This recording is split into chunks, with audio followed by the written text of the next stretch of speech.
This is why the critical nature of why we will have to engage Indigenous people to be at exactly the topic of our discussion today, to be at the front lines.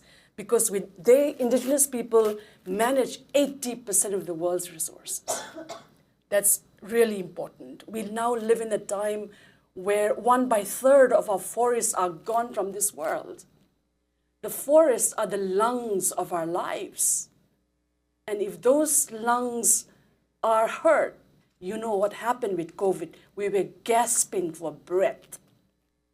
So it is at this particular turning point, we are at this momentous period in global history, that if we do not recognize that 476 million Indigenous people living in 90 countries and territories, if we do not include them in our policy, if we do not get them to be on the decision-making table, then the planet will start dying, and we have to turn the tide around. And that's why I think it's really, really critical that we put them in the forefront of climate change, climate justice work that needs to do. We need to invest in them. We need to believe in their wisdom and practices. And I will end with these two terms. Currently at the US Institute of Peace, we are working on the issue of indigenous peace building, precisely because of this reason. The other thing that the UN has started is environmental peace building. These two needs to be really stepped up. And what I will also add is that I have been with a team of Indigenous leaders who have actually coined the term environmental violence, which is now adopted at the UN. It was Indigenous leaders who told that their lands have been poisoned. For example, nuclear wastes are dumped in whose territories? Indigenous territories, pesticides, all of that. So we want to stay positive because I'm a hopeful person. We do not want to be sad. We want to instill that hope that every morning the sun rises. That hope has to rise. Indigenous voices have to rise to deal with climate change right now.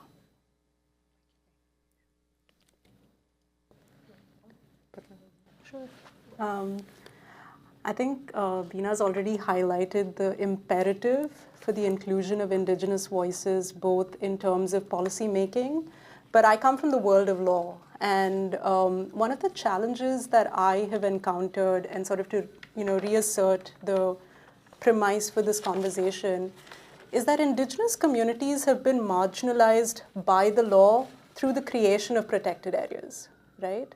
And so that's always been one of the challenges and the basis for dispossession. But now we have another threat, which is the creation of carbon sinks. So it's interesting to see sort of the, what we call the exclusionary conservation paradigm reasserting itself in the context of the climate crisis. So it's a bit of a double whammy, right? We have Indigenous communities who've constantly been at the forefront of environmental movements, but are equally impacted by a certain strain of environmentalism.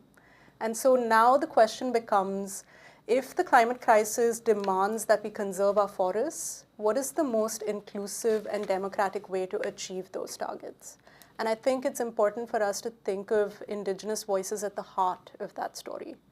So that's one part of the puzzle. I think the other part of the puzzle has been that Indigenous communities have been displaced because of extractive projects. And we're seeing a new wave of extraction now. So on the first wave, we saw fossil fuel expansion, iron ore, bauxite, all of that. But now we're seeing mining happening for the transition, so-called just transition, in terms of lithium or critical minerals, which tend to be also in Indigenous areas. So while many present the climate crisis as an opportunity for us to work with Indigenous communities to derive solutions, there's a sense in which we valorize Indigenous voices. There's also this entire new wave of violence that's happening. So I think for me, it's important for us to think about Indigenous rights through that lens.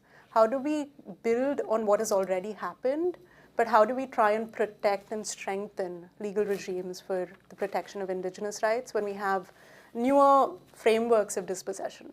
It hasn't really gone away. And so I'm going to stop at that. Thank you. Thank you so much. Yeah, this is, thank you so much for laying out the issue so clearly. At UNDP, one of our tasks is to, my job is to listen to Indigenous leaders who come tirelessly denouncing and sharing their experiences, to take those voices, first of all, to create political space so Indigenous peoples can be at the table where all the decisions that affect them are made. I've heard from Indigenous peoples who say that if you're not at the table, you're on the menu. And so we want to make sure that they're at the table and they're part of the decision making. The other point is that the knowledge of Indigenous peoples, which is the traditional knowledge that you referred to earlier, is what, to me, is the key that we need in order to solve the climate and biodiversity crises. Indigenous peoples, and we see it in the exhibit here, have not lost the link to the fundamental truths and realities about life. And the exhibit is so beautifully showing that, the thread of the tribe that is painted, these beautiful barks. So the idea is to take that knowledge and somehow inform policy by it. It's a tough job. It's not easy, I'm not gonna lie. But one of the ways in which we work is to exactly implement legal frameworks such as the UN Declaration on the Rights of Indigenous Peoples that Indigenous peoples fought for a quarter of a century to adopt, and now our job is to help implement it and to help governments implement it. I often think of the UN as the good conscience of governments, because these governments come to the UN and they, in many cases say wonderful things and sign the right documents, and then they go back home and don't necessarily implement. So our job is to help implement declarations like this and others that specifically defend the rights of Indigenous peoples. Thank you. Thank you, Nina, and thank you, Bina, and thank you, Arpitha. That was fantastic, and loads to unpack there. We talked about peace building. We talked about the kind of world that we're living in, global conflicts, and how groups that are front and center and have the most to contribute to, but also are the victims of the conditions that we are living through each day. And you, Arpitha, mentioned something very important once again, which is all about the legalities, and we're going to go into it a little bit further. But what struck to me was the idea of inclusivity, and countries that are increasingly, calling themselves at least democratic, and where do Indigenous communities and so that part of the society get to play a role, whether it's truly democratic, do they get to exercise their rights, and especially become vocal on their climate rights. And Nina, of course, UN being at the helm of everything that's happening in the world as this entity where the world comes, and UNGA just happened, Climate Week just happened, world leaders come every single year to discuss challenges, most importantly now, climate change and SDGs. But I would like to just explore each of these things a little bit more with all of you right here. And if I could just come to you, Arpitha, and talk a little bit more about the legal obstacles when it comes to advocating for the rights of Indigenous communities. We're talking in the context of Asia, but also, through your work in other regions and sub-regions in Asia, what have been the most sort of difficult sticking points when it comes to getting their voices out and making them a part of the table and making sure they're not on the menu? How do you navigate the different, each country, each community, and sometimes, the kind of, in Asian governments or Asian structures, you're also dealing with a different authority within the communities than a different authority in the center and state level. So how do you go about that? And also something that you mentioned, which is the democracy point. How do you see that unfolding? So over to you, Arpitha. That's a interesting and rather large question. So I'm going to try and take it in a few parts. I'm going to start with the legal barriers to the recognition of Indigenous rights, and I'm going to sort of respond to this based on my practice and experience in India. One of the toughest challenges has been that we have post-colonial legal frameworks that determine property rights, And then you had in the 1970s, as environmental legislation sort of bloomed globally, it brought with it a new lens of dispossession, as I mentioned, which was national parks. So the biggest barrier has been that we haven't really tangibly and statutorily recognized indigenous sovereignty. It has become increasingly proceduralized. And by that I mean indigenous sovereignty, which means self-determination and self-governance, has been diluted to the provision of free, prior, and informed consent. It's an essential element, but the legal aspiration would be one of indigenous sovereignty. One of the biggest challenges there is also a question of the thriving extractive economy, right? Because property rights, interestingly, are severed. Surface belongs to, surface ownership is granted, but the subterranean belongs to the state. So how does one then look at dispossession in that context? So the legal barriers have been those. It's been that. Now to sort of address the democracy question, that has been something that has really governed a lot of my work over the past 5 years, because I've looked at how indigenous movements and environmental movements have had criminal law weaponized against them. So very often if an activist is trying to talk about an anti-extractive future or to conserve that piece of forest, it's almost as if they've said something that's anti-national or anti-development. And that gets translated into the use of criminal provisions, which are used to both silence dissent, but further sort of police their futures, and becomes a part of the gamut of things that both nation states as well as corporations use to be able to extract. And so there's almost as if one may call an extractive legality that is being imposed on an indigenous vision of the law. And I don't want to say it's sort of a democracy authoritarian question, because traditionally those political categories tend to bleed into each other. But I want to say that when it comes to protecting the environment, there is always an authoritarian experience on the other side, whether it's the weaponization of criminal law or displacement of communities. And I know that doesn't sound too hopeful, but I want to definitely sort of talk a bit more later about the hopeful stories where indigenous communities, by using the law, have repaired the law to actually care for the environment. So there is something there for us to think through. Thank you, Arpitha. And as you were talking, two groups immediately come to mind who could help, and that's one is academia, the other is media. Yeah. To make sure that these voices are not seen as anti-nationalistic, but rather coming from a space of just securing their futures and securing the futures of the community and the whole generation ahead of them. And we'll unpack this further. But Bina, coming to you, you work on gender a lot, particularly, and that's a subject that's very close to my heart as well, the gender-climate nexus in particular. And I can only imagine how difficult it is for indigenous communities that are marginalized, especially in societies, and again, coming back to Asia, South Asia, Southeast Asia, these regions where women tend to be in a sort of more vulnerable position than their male counterparts, and then you come down to them being part of the indigenous community. How does that pan out? Like, how, in your experience, sure, what is the gender lens on the indigenous communities like? What is their fight like? We'd love to hear your thoughts on that. But also, much like you, I'm also hopeless optimist. I look after a South Asia region, which is extremely disintegrated, but I feel like there's hope for cooperation, so I have to be. But you had just mentioned that you were part of a conversation where you had indigenous leaders on peace building, and 80% were women. Yeah. We'd love to hear more from you on that. Yes. Yes. First of all, I will just bring back the conversation in terms of yes, as I said, we have 476 million indigenous people in 90 countries and territories. 2/3 of that are in Asia.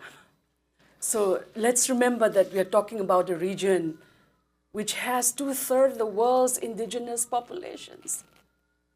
Yet,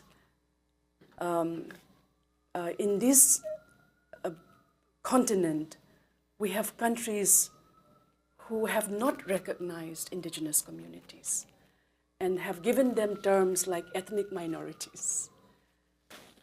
So there is still a struggle, just to continue the legal.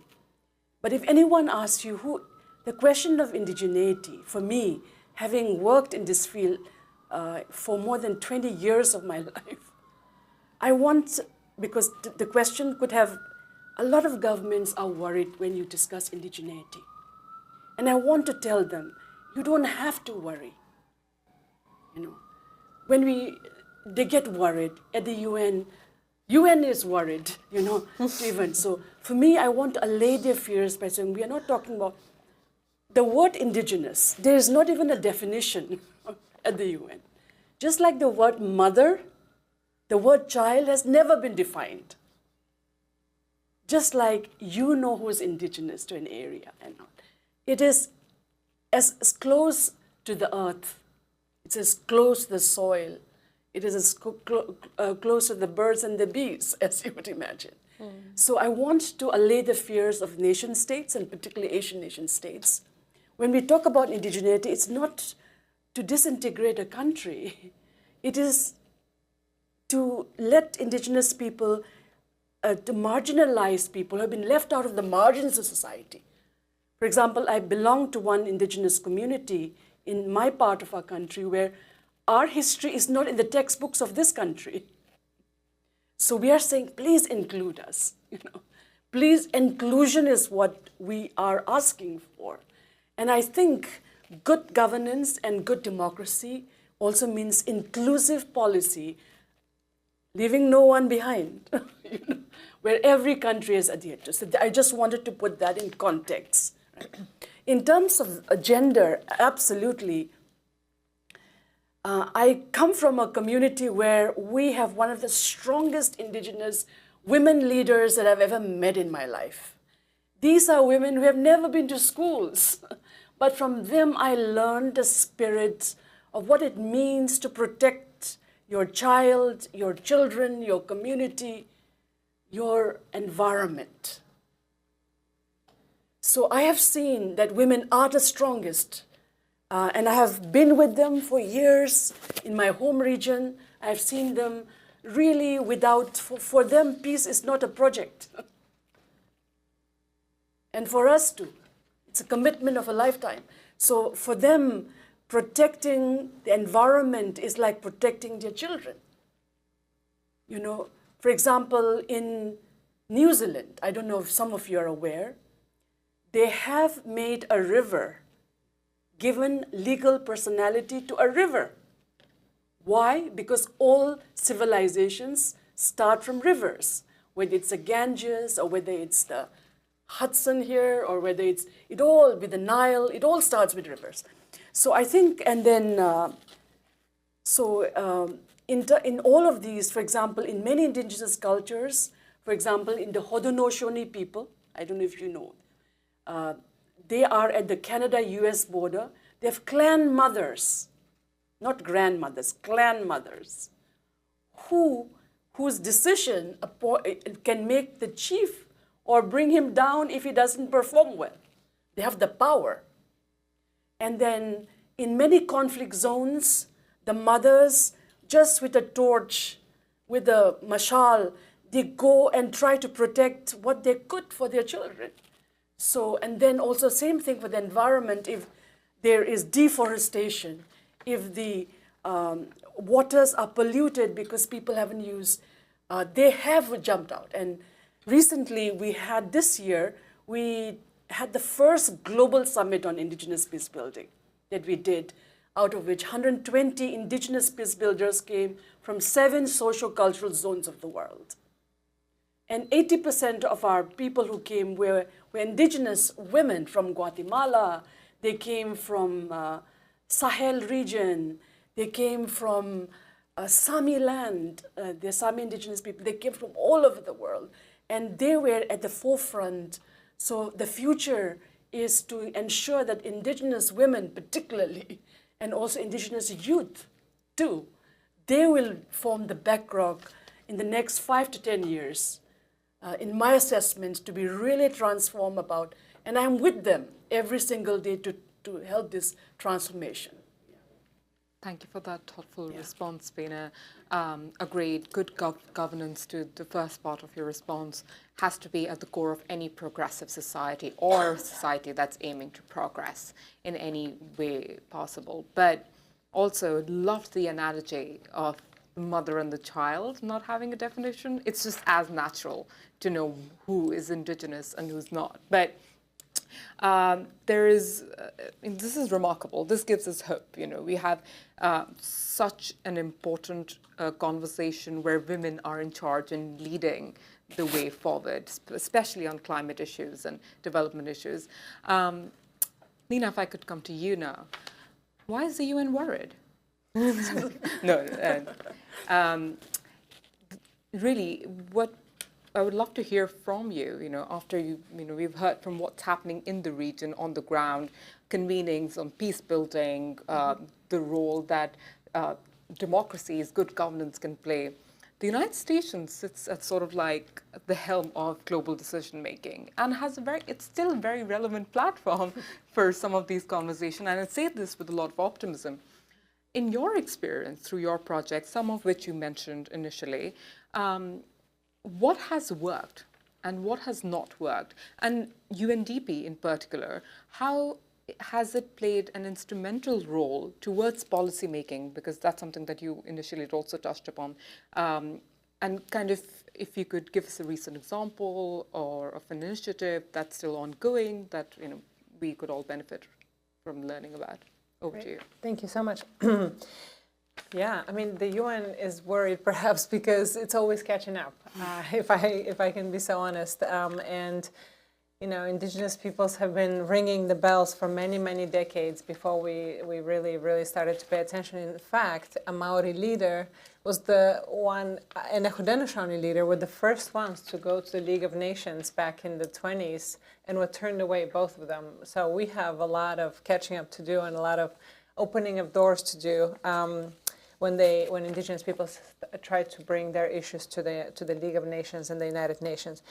I wanted to talk a little bit about the Indigenous sovereignty. It's such an interesting topic and so relevant. And I love how you put it that we've diminished it to free, prior, and informed consent. And I'm taking a note of that because we talk about free, prior, and informed consent as a separate right. And it has to always be linked to Indigenous sovereignty. But there is a movement, and Bina, I'm sure you know this, I'm sure both of you know this, that at the United Nations where Indigenous peoples are negotiating, there's a whole process on the enhanced participation of Indigenous peoples at the United Nations.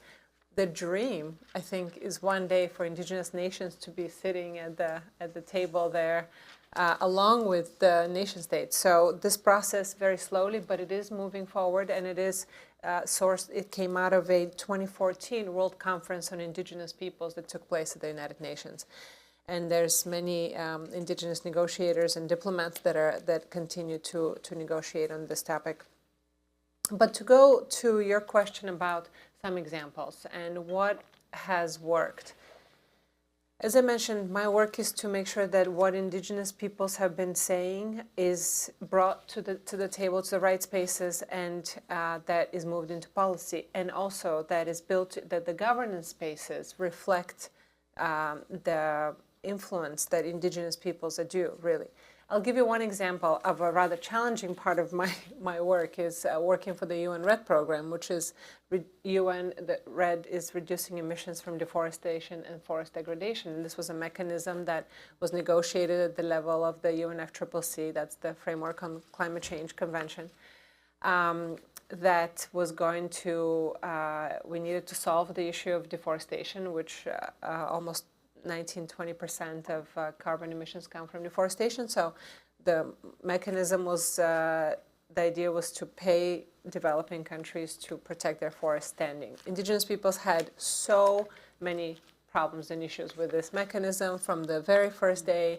The slogans of no right, no red, as you were talking about, the creation of carbon sinks and the new extractivism. Was something that really had to be, so this was a very contentious space. And I was right in the middle of it, working for the UN Red Program, but my work was related to making sure that Indigenous peoples and civil society organizations were part of the board and had a seat at the table so they can have a vote because the decision making there is by consensus. So we achieved this. This was achieved. It was the caucuses of the UN Permanent Forum that were able to nominate representatives. And now there's many, the way that we work on carbon markets and others, again, an issue that is very challenging to Indigenous communities for very good reasons is that we try to support with capacity building and with knowledge sharing. And we just held a workshop in Chiang Mai early in September with local Indigenous organizations, Teba and Asia Indigenous Peoples Pact and others that I'm sure you both are very familiar with, to make sure that the communities have the information necessary so they can make their own decisions. And just want to give you one example. Aman, for example, the largest Indigenous peoples organization in Indonesia, have a moratorium on even talking about carbon markets. They've said, we don't even want to do the training or any capacity building because we do not engage in this topic. So there's a whole variety of opinions and perspectives that we try to make space for and for this debate to continue. Thank you. Thank you, Nina. It's good to know, again, as I was saying earlier, that the needle is moving, but there's still a lot more room for action, for policy change, from an implementation standpoint as well. But what I'm also curious to hear from all of you now, because we talked about these, eventually it all depends on how much policy change can we drive in a way that can give the Indigenous communities its rightful ways of dealing with climate crises or have the right opportunities socioeconomically in this evolving world where climate is one part of the big problem of a larger picture, especially in Asia, which has a number of other crises, economic and political instability and what have you. But how do you really get to a point where policy change is being driven? So what are the factors and who are the stakeholders, some of which we have identified, but I would like to hear from all of you. Who do you see driving the change, helping the activism coming from the Indigenous community forward?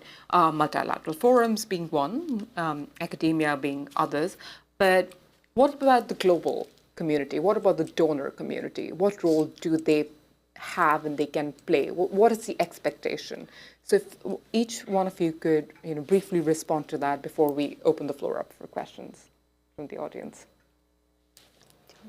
Any order. I'll leave it to you. Oh, okay. Yeah. Looks like the buck has been passed.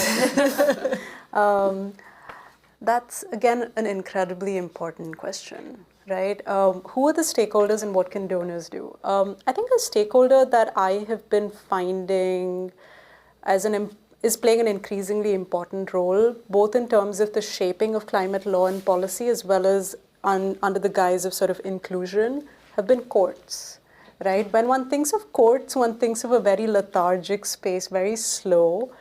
But one thing I've noticed with the wave of climate litigation is that judges in the courts have been very responsive and very creative in the kinds of legal solutions they've arrived at.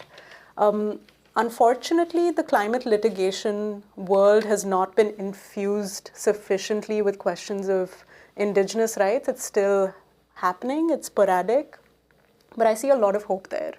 As someone who actually went into law school and practiced law but did not want to go to the courts, courts are now where I see a lot more hope. And we've been having interesting climate judgments even in the Indian context, where just about 3 months ago, the Supreme Court said that the right to be free from adverse impacts of climate change is an integral part of the right to life. So there are more legal hooks being innovated, and it's innovative jurisprudence that's also responding to climate science that I find might provide a fertile ground for ways for us to seed questions around indigeneity and indigenous rights. So that's one space in which I'm very hopeful. In terms of the role of the donor community, and I think Bina and Nina are probably better placed to speak about that, I would often think that when donors come into the arena of indigenous rights, what is the ethical way in which they actually enter those spaces? And what is sort of the criteria that they derive in order to support indigenous activism or movements or organizations? And that's been a puzzling question for me. I haven't really arrived at a conclusive answer, but I think that's a question that I wish the donor community sat with a lot more and really meditated on it, in terms of how do we make sure that we're not imposing our theory of change or our vision for what indigenous rights should look like at a certain period of time, or how indigenous communities need to respond to the climate crisis. How do we actually think of donors just enabling what already exists and actually listening, instead of coming in there with answers? Thank you for pointing that out, because that's another thing when we talk about gender and youth inclusion, is that how much of it is checking the box and how much of it is actually meaningful participation. Yeah, over to you.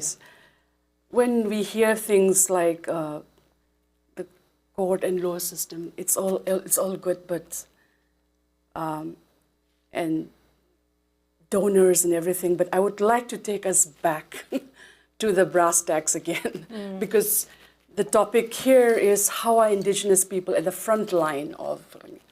So I would leave you with 3 examples that you can take home with. There's an indigenous saying from the Hopi people from Arizona: "One who tells a story rules the world."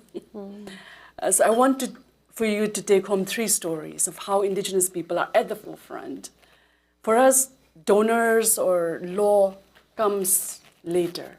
Even if they don't come, we still exist.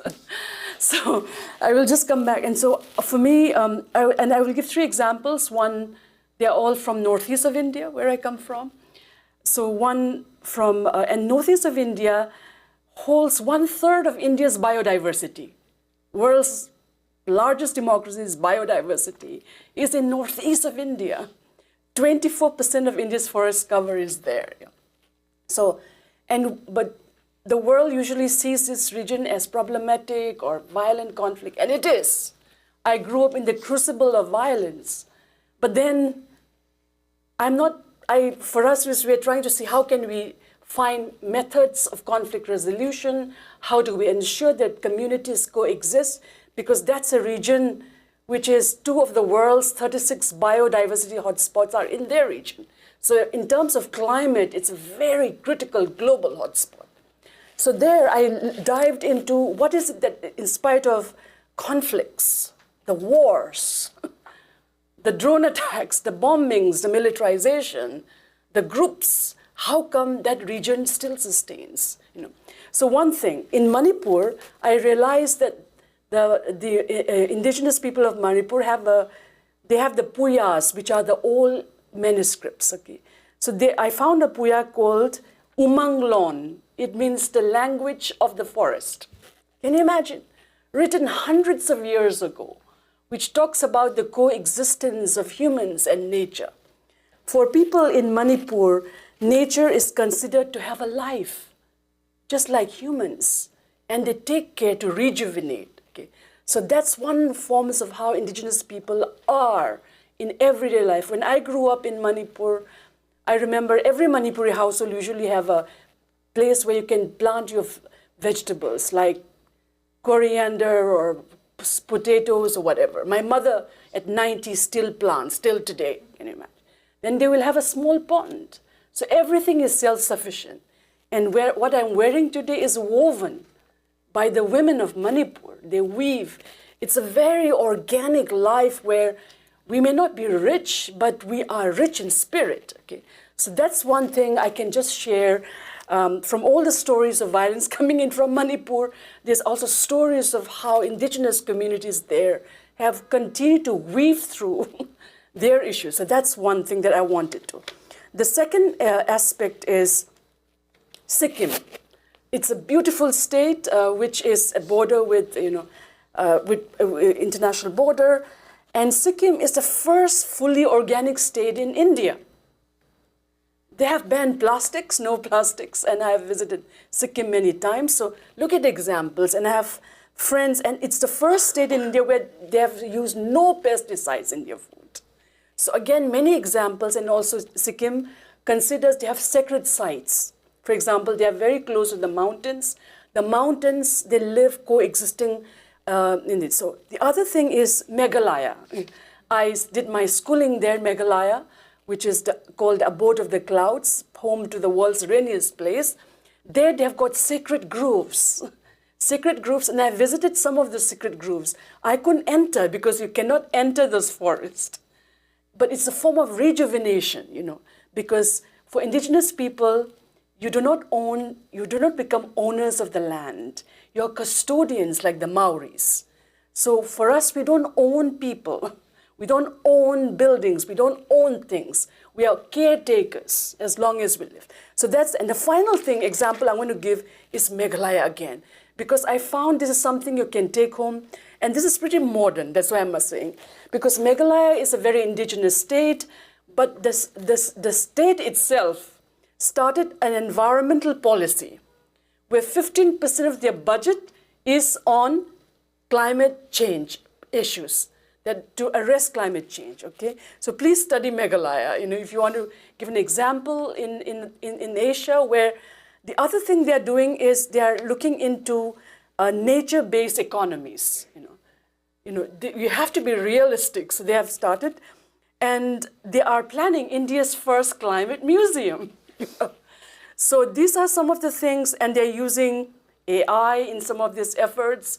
So again, indigenous people are also very clear that we have to go along with the changing times and ensure that the wisdom and the traditions which is there is married into the way that we look forward, not backwards, but forward. That indigenous, non-indigenous nations, civil society, communities, mothers, elders, youth, we collaborate together because we don't have to kill each other. We can live with each other and build a better world. Not the way we are hurting each other right now, because when wars happen, environments are affected, but environments don't say anything. But so the earth is hurting right now with so much violence. So we got to arrest that. And indigenous peace building and indigenous environmental peace building, for me, are the critical steps that we can and we must invest our time, energy, and our commitment to be able to transform that. Thank you. Thank you, Bina. That is a lovely great deep work, I have to admit. But also all that you've said today, one thing that is going to be a takeaway for me is the art of resilience, which you mentioned is sort of like, is at the heart of how these communities are operating, conducting themselves on the daily. So much more to talk about, but over to you, Nina. Right.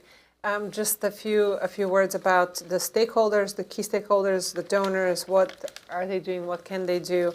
In the spaces where I operate, I'm headed to 2 COPs, Conference of the Parties, one on biodiversity in a few days in Colombia and one in Azerbaijan on climate. What gives me hope there is the indigenous peoples caucuses and movements and diplomats who are coming to negotiate on every one issue, just transition, which we hosted a conference that indigenous peoples organized that have a declaration on just transition. Apparently the transition is not just, is much less than just, but you can look at that declaration. And then there's also the local communities and indigenous peoples platform at the level of the UNFCCC that joins governments and indigenous peoples to talk about how indigenous science can join Western science in informing the solutions that we need to implement. And there are some donors, there are some donor governments that have been supporting indigenous initiatives, and But what I wanted to say, I wanted to make a link to the exhibit which I saw before coming here, and I hope that those of you that are here will take a look at it. Is what struck me there is, I mean, you spoke about the old manuscripts, and there's one drawing on a bark from 1935, which is so compelling to see. But there was a conflict situation, right? And an anthropologist came in, and what shifted the situation was a relationship that the Aboriginal man built with this anthropologist, and it brought peace, actually, where there was more retaliation going to be brought on by the government. And I think that that's a fundamental to all of our work, and something that we can all do in the spaces where we are, is to build those relationships, including with Indigenous peoples, wherever we live. Even in New York City, there's many, many Native people living here. And to learn about the issues. I mean, actually, the Indigenous Peoples Day is coming up, and there's a big event and celebration at Randall's Island on Sunday and Monday. So there's so many opportunities to get engaged and learn about the issues and figure out what is it that each one of us can do on a personal level. But I want to leave time for questions. So thank you, Farwa. Thank you very much, Nina. So you've left us with in that hope that, and also that call to action for every one of us. Learning is doing. Eventually. So, but we can go on and keep talking, but I'm cognizant of our time here and want to give everyone here a chance to interact with our panelists. So if there are any questions, please raise your hand. My colleagues will bring a mic to you. Briefly introduce yourself, and please keep your questions brief as well.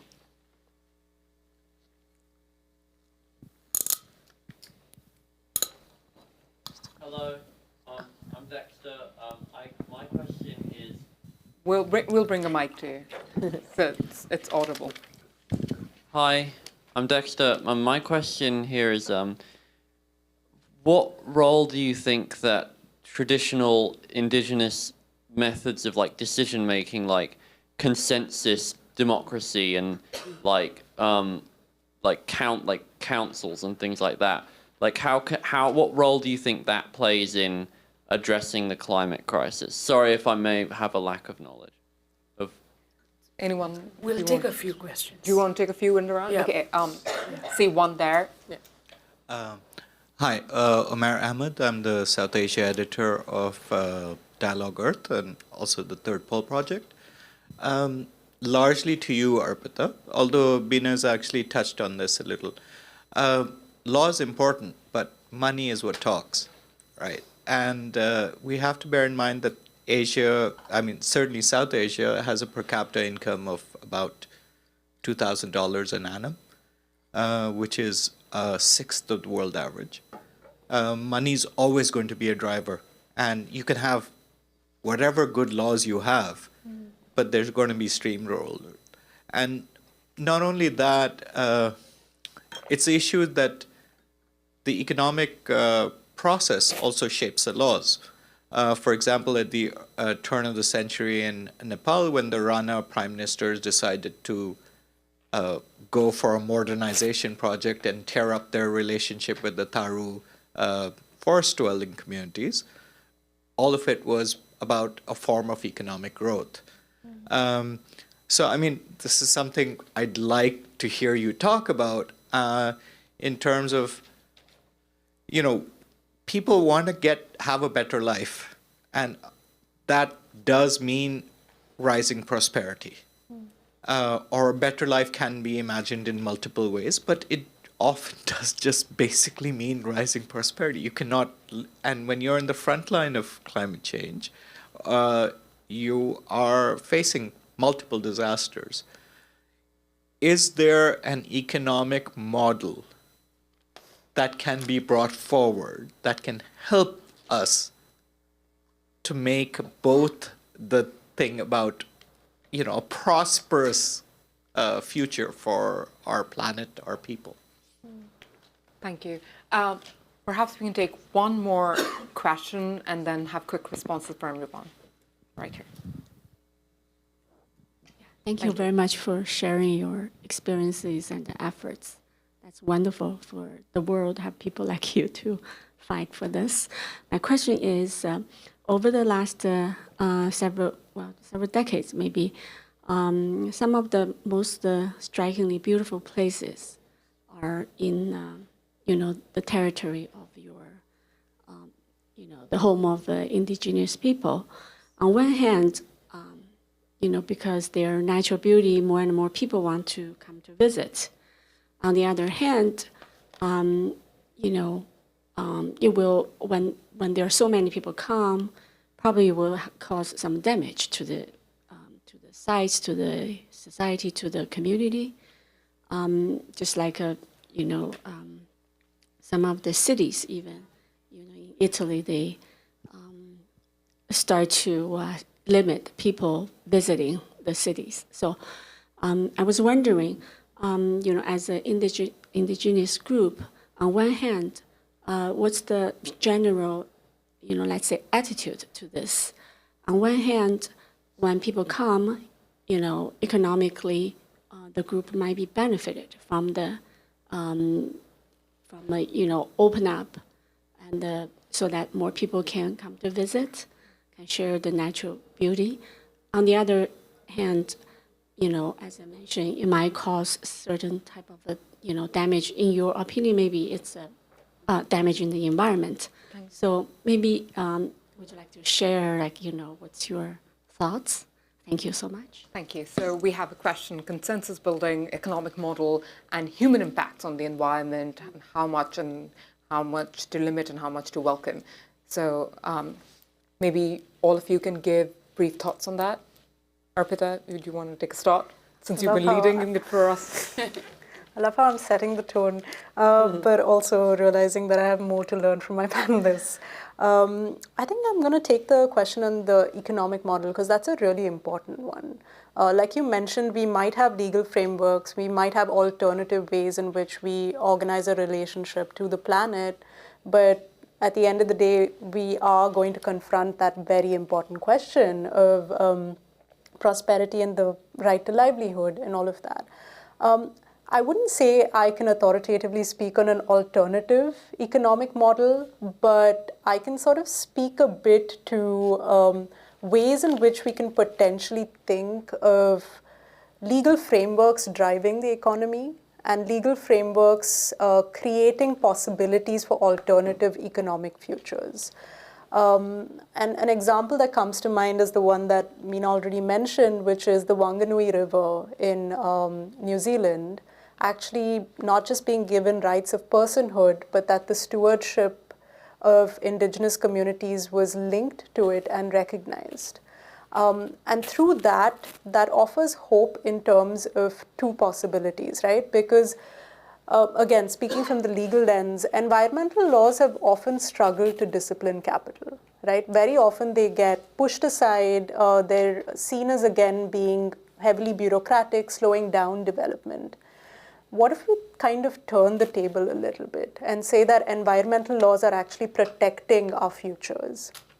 What would that mean in terms of a more preventative approach to this kinds of economic models? When the law is given the authority to prevent, then maybe you're caught between a rock and a hard place and you think of alternative possibilities. And that's kind of where I'm coming from, but I completely agree with you, because there's a book by Katharina Pistor where she talks about how law has coded capitalism, right? So law has been a source through which you've legalized extraction and made environmental considerations sort of deprioritized. But what if we were to reprioritize the environment? What would that world actually look like? And I think the law plays an important role in sort of enabling that. But in terms of an alternative economic model, that's the holy grail. I have no idea what that would look like. But yeah, I'm going to hand it over to Bina and then. Yes. Actually, Omar, indigenous people are developing their own economies. The economies are, they say, circular economy. And I know that I have been in meetings at MIT where they are coining terms, indigenous people are coining terms like indigenomics. Okay? So it's already, the process is on, and I work very closely with a Sami indigenous scholar from Finland. Her name is Rona Kokon, and she specializes on indigenous economy. So there's a lot of work, because the way things are working right now is, look at where we are right now. You know, are we progressing as a human civilization? Think. So that's why I call it, we are in an inflective period of human history, and we have to take bold decisions, you know, working with all stakeholders. Okay. The other thing is, again, I would urge you to look at the Meghalaya model, where the state itself is developing a nature-based economic model. And so look at what they are doing, although Meghalaya government too has a lot of things in terms of rising attacks on environmental defenders. Of more than 200 human rights defenders killed last year, 40% were indigenous rights defenders of land, of environment. So those challenges remain. We haven't talked about, you know, to have a moment of just to meditate for so many indigenous environmental defenders who died in the line of fire for defending, protecting their land from being dammed or being flooded. Berta Caceres from Honduras, for instance, and I know her daughter, you know, after her mother was shot. So there are so many of these. I know many indigenous people who were arrested on the way to an environmental conference. So again, I believe in doing things with love and not with anger. So I think, again, even governments have hearts. We must talk to them. We must bring our indigenous leaders, youth, women, to talk and sit down properly over a meal, you know, and say, we have to do this right together. And finally, Dexter, your question is really, really good. In fact, in many indigenous cultures, because the land is, stewardship of the land is with the community. So the community decides together that they will protect, that this forest land shouldn't be touched for a certain period, because just like we need rest, forests need rest. We cannot keep exploiting and taking timber out or extracting. In indigenous cultures, so they need to rest. So they are, for example, in Manipur, we have a festival called Lai Harauba Festival. This is done over a whole week. And a lot of it is connected to this nature worship, you know, connection with the trees, with the forest, with the environment. And it's a time when it's rejuvenating, you know, the earth. So these are, and then this collective decision-making, which they say we're going to protect this sacred grove, the sacred sites, provides a space for that part of the earth to breathe a little, you know. When you don't go every day and disturb the forest, they need to rest. So we have to listen to that. And finally, I think to your question, though you didn't identify yourself. Actually, you just answer it, so, you know. Oh, you answered it, yes, absolutely. But there is one thing that what you have said, yes, a lot of indigenous cultures are very worried of population engineering in their territories. And there is a lot of conflicts over cross-border territory movement. And I'm seeing this in many indigenous cultures, indigenous regions, where there is attempt, because in democracies, if you are 10, and if there are 30, then 30 will win. So I'm seeing these, how democracy has also played with many indigenous communities' lives. And I have researched on this. So what I would urge then to, because we have the UN Declaration on the Rights of Indigenous People, I think there has to be mechanisms where nation states have to work with indigenous, that their fears are allayed, that they are not inundated, but rather they said it is important to take care of, you know, if there are refugees coming in for protection, every nation state has a right to protect them, you know. But then at the same time, how do we ensure that the indigenous populations are not overwhelmed, that their fears are also allayed? And in many media conversations in indigenous territory, they don't see this. They didn't base it on religion, or they base it on majority, minority, and like a football match, make communities fight with each other and watch it and win awards with those. So I think it's really critical that if we really are genuinely believing in protecting the environment and protecting each other, here, then we have to seriously dive a little deeper than what you study or read or thrown at you on television sets. Because remember that 107 conflicts in the world, only 2 or 3 you know about. So there are many things at the fingertips of internet we don't know. It's not there. So we need to go deeper to be able to form informed decision. Otherwise, we'll be floating in the surface, and we don't want that. Yeah, thank you. Sure. Just I wanted to address the issue of money because it is one of the asks that Indigenous peoples have come to us with, and there's the Global Alliance for Territorial Communities, which is the 5 largest organizations in the tropical Indigenous peoples organizations in the tropical forest, who have 5 demands, have had them for the past decade. They've come into the global forum with, and one of those is, of course, one of them is rights, free prior from consent, but one of them is making sure that there's enough resources that are going directly to them, and the direct component is very important. This is something that I'm working on right now, and many of my colleagues are working on making sure that resources reach communities directly, but also something about the new economy. I wanted to say that we've just hosted a meeting with some very few carefully curated private sector actors and Indigenous leaders during Climate Week. We hosted a conversation to see whether we can have a group of thought leaders to create this, to co-create this.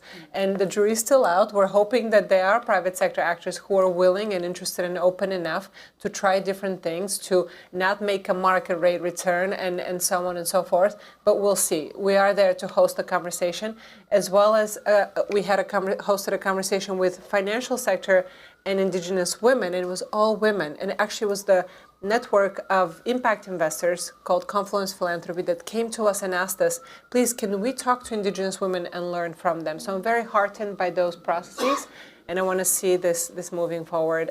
Because I want to say that in our work at UNDP, we try to put nature at the heart of development and rethink development, led by Indigenous people's knowledge and wisdom, because I think we all have to become shareholders of nature.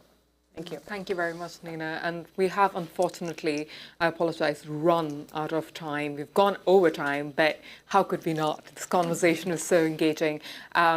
We've discussed a lot. Thank you so much. I've learned a lot, and loads of food for thought here. But really, we've barely just scratched the surface, and then there's a lot that still needs to be explored and navigated. But once again, thank you very much for all of your time, for giving us that perspective that in the age of AI language, we must also remember there's the language of the forest, there's the language of the rivers that we must stay attuned to. Everyone who joined us, thank you once again. Your participation made this conversation even more engaging. Please stay in touch with the Asia Society, Asia Society Policy Institute, our work on climate. There's some fantastic reports out there on your way out. Do pick those, and if you have the chance, do visit our ongoing exhibit. Thank you very much. Thank you.